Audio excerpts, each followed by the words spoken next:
I get young children, as young as 11, 12 years old, 13 years old, because of social media, they hear these statements all the time. And unfortunately, the media now is flooded with topics on sexuality from a very, very young age. So I get these questions asked, and I'm sure you as parents will as well.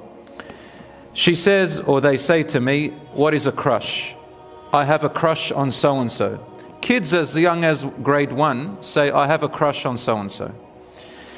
And today I even got asked by some young girls at the school, quite young, maybe 10, 11, 12 years old, what is a crush? Is it halal to have a crush? So let's first of all understand what is a crush in the English language in the Western society. What does it mean? So if you look up the dictionary, anything, the Oxford or the Merriam-Webster, or you look up the Cambridge or the any kind of English dictionary, and you'll find a similar meaning, which means a crush is a strong and intense feeling which makes you think that you like someone, but it is temporary, and usually you like someone who you know is highly unlikely you will ever be with. This thing called a crush can take you into seriously dangerous areas from an Islamic perspective and from an emotional, mental perspective. People with crushes can get obsessed with their crush. It can sometimes be a celebrity, religious or non-religious. It can be someone at school because they got interested in what they see on social media, let's say a particular hairstyle or a particular look, and they go to school and they see that boy or that girl who looks like that person they saw on social media, and they find that he or she is my crush. Sometimes they have some interests that they find that maybe they have the same as them, and then they say, I've got a crush. This thing can be obsessive, and the person can turn into a stalker. They can follow that person, look at their social media page. They can, every time they're around, they act different, they act weird. Some of them, if they come on a tram or by transport, they'll probably go and deliberately wait outside the school, probably unsupervised, and then wait for the particular tram, particular transportation where they know that crush is going to be on, or they'll wait out school and wag, or they'll do a lot of things that really makes them misbehave just for their crush. It can lead you to obsession. They can stop eating, they can stop drinking, they can stop sleeping if they get too much and follow this desire of a crush. So brothers and sisters, it is a dangerous thing. Crush means it truly will crush you if you follow that desire. However, brothers and sisters, please understand me. Having a crush is just another name of this natural feeling that, especially young people, the younger you are, the more you'll have this. The older you are, the less likely, because you understand life and you have more experience in understanding people, emotions and relationships, and you focus on what really matters. You start to understand life better. But when you're younger, you have a fantasy, you have this imagination that goes through your head. And it makes you feel good. When you have a crush, it gives you those special tingly, they call it butterfly feelings in your stomach. Okay, I'm even sure that some older people have felt that when they got engaged and they had some interest. It's very normal. So these girls asked me, boys don't usually talk about it, but they even have crushes, they just don't know what to call it. Girls are very smart with wording, so they know what they're saying, and they, mashallah, they ask these questions. So having a crush is sometimes out of your control. It's just a feeling that comes to you. The community, your friends talk to you, what you see on social media affects you, and so you feel, oh, I like that boy, I like that girl. So that feeling, if it's out of your control and it just came to you, it's not a sin, it's not haram, but acting on it becomes haram, acting on it. So if you follow that feeling of crush, because it's kind of a romantic thing, right? I like that boy, I like that girl, romantically. And they think it's called love, but it's not love, right? And especially if they're very young, they're not ready for marriage. They don't know what marriage is, they don't know what relationships are. So they're exploring. We got to educate them, for parents to sit with their daughters and their sons, to tell them what is a crush, define it to them, tell them why it's not good to follow in that feeling in Islam, because it's going to make you, it's going to break your heart, it's going to hurt your feelings, it's not real, it's a fantasy, right? It's just something that doesn't really exist. And what happens is that it lasts for about a few weeks to 2 months, some people even to 4 months. These girls said, how long does it last? I said 6 months, just in case.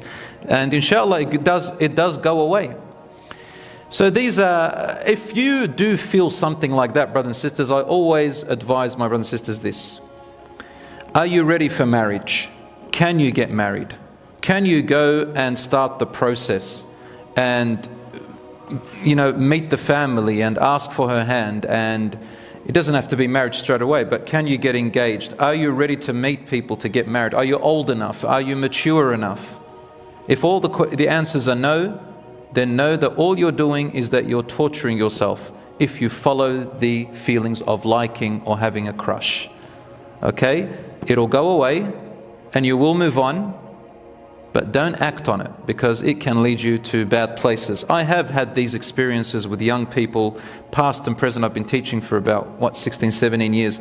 And I do a bit of counseling, student counseling. So these students do come to me, Muslims, and you always have this story, all the time, brothers and sisters. And I think parents should really start to learn about these terminologies and talk to their children about, and I dare to say it, the word sexuality, love, liking, relationships from a young age.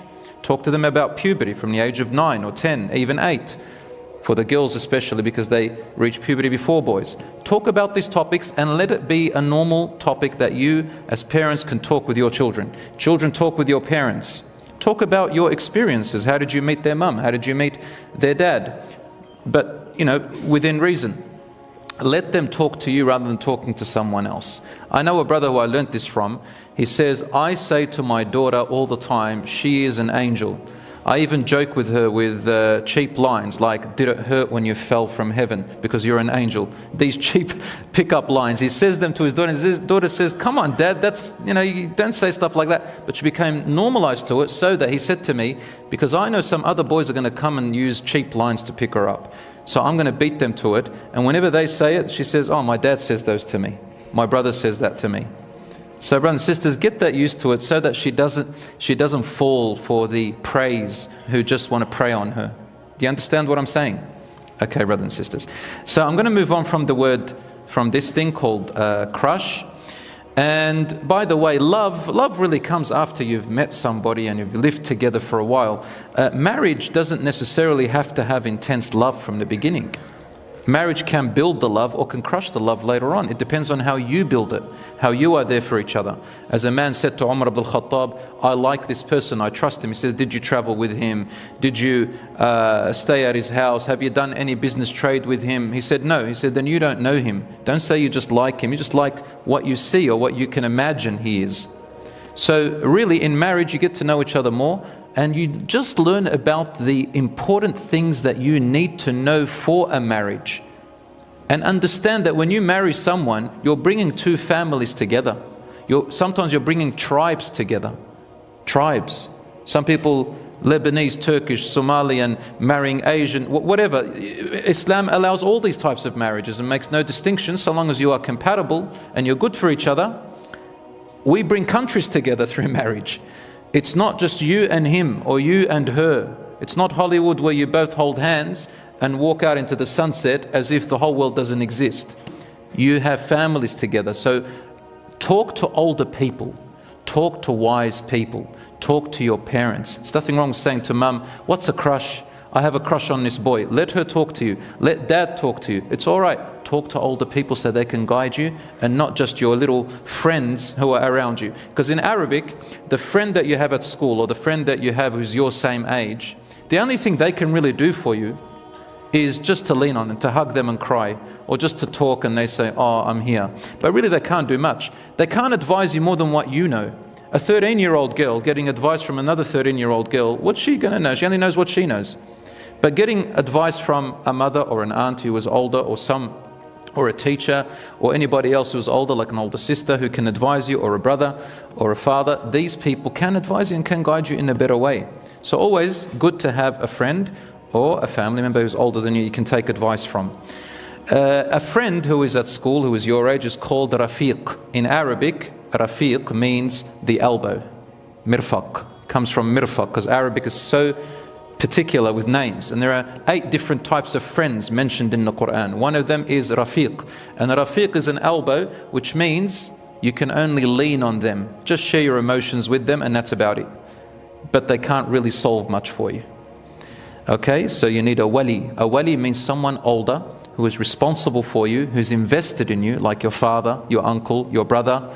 If you have a son, for example, your mother, all these who are invested in you, that what happens to you will affect them. These people can guide you better.